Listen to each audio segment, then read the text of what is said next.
Thank you for watching this edition of Bridgewater Review. I'm Kelsey. I'm Nick. Today we had Cam interview Sean, who is the event planner for the WBIM radio station, about the new improved radio studio in the bottom floor of the RCC over at Bridgewater State University. Hey guys, what's up? So we are here in the WBIM 91.5 new studio, which was paid by Fred Clark. Awesome guy, the president of Bridgewater State University. We thank you so much for the studio, and we are here in the studio with Sean, the events coordinator for WBIM, and we're gonna have like a small little interview with him. How does the new studio different from the old one, do you think? As you can see, there's definitely a lot more windows than before. It was so dark and kind of dreary. It was just, you see, the studio we used that for like right up until the spring, and then just going into this semester, we just dove right into this one, and I'm glad we did. It's just so much nicer, and you get to see everybody passing by, state-of-the-art equipment right behind you. It's just, all in all, we're getting our money's worth. Thank you, President Clark. Yeah, I definitely agree with that. I think because of the visibility that we have here now, a lot more people are listening to our shows, which is really cool. So, having both worked in the studio here and upstairs, what have you found new, or what have you found good about the new state-of-the-art studio? I mean, for one thing, it's a nice change of scene from the old one that was up there, I don't know, a couple of years. But things where we are is, again, it's in such a place where you can actually, the people will actually know now that we do in fact have a radio station. One of the last student-run ones, in fact, right here on the campus. Nice, that's awesome. All right, so how important is it that we carry this tradition of the student-run radio station? And from my understanding is, in the, I don't know, 45 plus years that we've been on the air, we've been student-run all this time. And we are one of the last, not just in the state, or even in New England, in the entire U.S., one of the last student-run radio stations on a college campus. I feel like so long as we stay on good terms with the FCC, let's keep it going as long as we can. Definitely, definitely. All right, well, thank you guys for listening, and hopefully you guys tune in to WBIM 91.5. See ya. Thanks, Cam and Sean, for showing and sharing some great facts about the new magnificent studio, and wish you the best of luck moving forward. Every year, the Bridgewater Business Association hosts Christmas on the Common, where the Bridgewater Lions Club decorate it and have a visit from Santa. Unfortunately, this year the event was canceled due to bad weather in the area. The Lions Club and the BBA are two of the many great organizations that give back to the Bridgewater community during the holidays. Luckily, the decorations are still being displayed. Clara Mott has more for you about another organization that is doing a lot of good for the community from the Common. I'm reporting from the Bridgewater Common, which is decorated each year by the Bridgewater Lions Club to get ready for their annual holiday celebration. If you're looking for another way to give back this holiday season, take a look at My Brother's Keeper. The Easton-based organization collects and donates to families to remove stress for parents who can't afford to provide Christmas gifts for their children. Last December, My Brother's Keeper delivered gifts to over 2,500 families living in communities from the North Shore down to Fall River and Cape Cod. In addition to their presents, each family also receives a $50 supermarket gift card to help provide a special Christmas meal. To learn more about how you can help, visit their website, www.mybrotherskeeper.org. Thank you, Clara. For more information on how you can support either of these great causes serving the Bridgewater community, visit their websites at www.eclubhouse.org/sites/BridgewaterMass or www.mybrotherskeeper.org. As we approach the new year, the nation will be greeted with new faces in the House of Representatives as well as the Senate. Following this year's midterm elections, Erica Devonish and our own Nick Jordan made their way over to Town Hall to find out more about what happened right here in Bridgewater.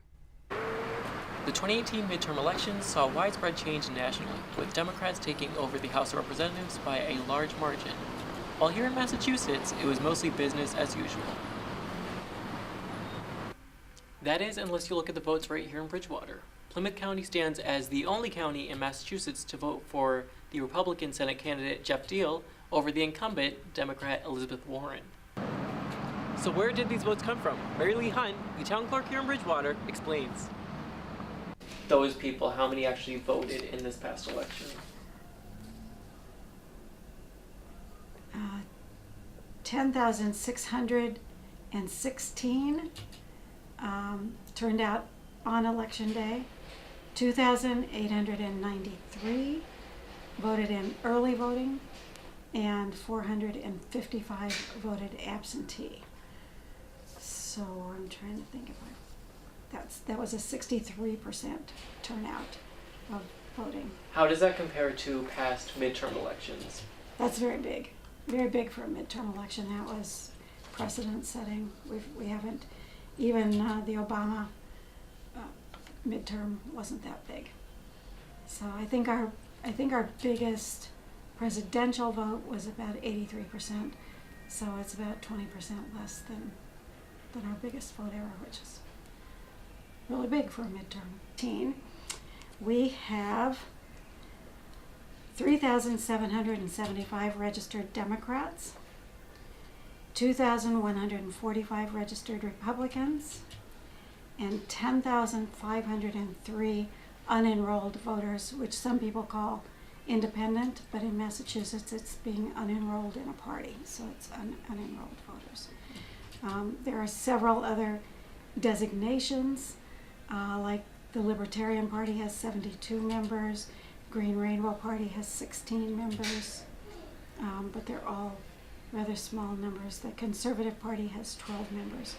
All the rest are single digits. So could you talk a little bit about, with early voting, how much bigger the process has been for you all here? Yeah, it's a big process for the town clerk's office. I know that the community loves it, and we love it because the community loves it. But there's a lot that goes behind it. We have to have check-in people. We usually have 3 to 4 check-in people every day, and we have to have the polls open in our office during our office hours. So it isn't in our office; it's here in the town office building in the town council chamber. And so we'll have 3 people probably working in 2 shifts from 8 in the morning till 4 in the afternoon, so that's probably 6 people. 1 person working on the ballot box that same amount of time, so that's probably 8 people. And we do that for 10 days. And we also were open 2 evenings, 1 Tuesday evening and 1 Thursday evening until 8 o'clock. And we were also open on a Saturday from 9 to 1. So when you figure, at least 5 people for every 4 or 5 hour stretch, we come up with quite a few people it takes to run that. And then working down here in the office as the ballots come in, we have to bring them downstairs, sort them by precinct, and keep them in order, make sure that they're marked off of our voting list in the state registry, so that none of those people who came to early vote could come back in again and vote on election day. We do that same thing with absentee ballots, and every night those ballots are not mixed. All the early voting ballots are kept in their own precinct boxes, as are the absentee ballots, and we take them down and lock them in the vault every night, so the ballots are always safe. On election day, we take the early voting ballots and the absentee ballots with us to the polls, and voting votes, a lot of them got cast after the polls closed because we couldn't have access to the machines before that time, so we actually cast the last early voting ballot at 10 o'clock in the evening on election night. So it's quite a process for us, where we in Bridgewater are very happy to do it for the citizens of Bridgewater because it has such a great success. Great stuff there, Nick. Thanks for that. Bridgewater men's basketball program has shown to be a conference contender most years over the last decade or so, with a few conference titles under their belt as well. They are certainly looking to bounce back and have a strong second half of the year. We now go to Andrew, our reporter on the road, as he takes a deeper look into the Cave Classic, the tournament BSU hosted just a few weeks ago. Good afternoon, Bridgewater State. 3 weeks ago, the Bridgewater State Bears hosted the Cave Classic basketball tournament at the Tinsley Center here on campus. The Bears hosted 3 other teams, including Sal Virginia, Colby Sawyer, and Castleton University. BSU played their first game on Friday and were down by Sal Virginia 91-81. Colby Sawyer won the second game of the tournament against Castleton 90-64. Men's basketball found themselves in the consolation game on Saturday with some sloppy play. They fell short to Castleton 73-65.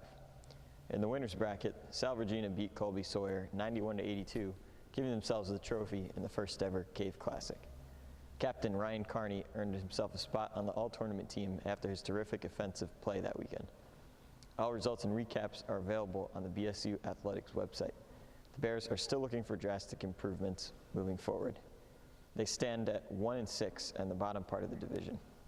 After a 2-week-long hiatus for winter break, they look to come back with strong and improved play as they'll be participating in the 2018 Music City Classic down in Tennessee. Reporting live from BTV, I'm Andrew Rubin. Back to you in the studio.